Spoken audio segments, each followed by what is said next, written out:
Hey, what's up you guys? Today we're going to show you how to load your Toyota Corolla onto a U-Haul Tow Dolly. Now, your Corolla may slightly differ from the one we're using in this video, but let's start by prepping our towing vehicle and our tow dolly. First, make sure that the towing vehicle is in park with the parking brake set. Double check the trailer's wiring harness, coupler, and safety chains to make sure that they are securely attached to the towing vehicle. Fully extend both ramps at the rear of the dolly. Free the tire straps from the ratchets and lay them flat on the ramps. Next, fold the ratchet handle down. Then repeat on the other side.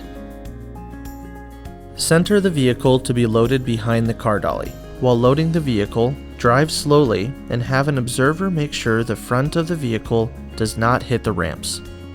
During the loading process, have your guide stand off to the side. Continue slowly up the ramps until the vehicle's tires come to rest against the stops at the front of the dolly. The vehicle should be centered on the platform.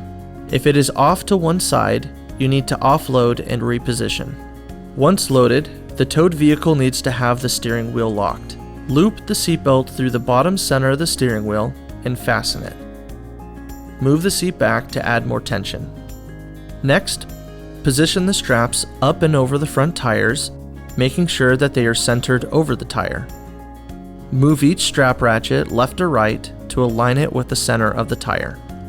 Route the straps through the slot of the ratchet spool, making sure at least 6 inches of the strap passes through the spool. Tighten the ratchet, folding the handle down when done. Then repeat on the other side. Finish securing the vehicle by fastening the security chains to the frame or other structural member of the vehicle. Leave some slack in the chain, looping the chain around and securing it through an open link using the S-hooks. Then repeat on the other side. Secure the tow ramps by lifting them and sliding them back into the car dolly until the latch pins re-engage. Recheck the tire straps and all hookup connections after the first 5 miles, again after 50 miles, and thereafter at all stops during your travels. For more information, you can visit your closest U-Haul store or uhaul.com.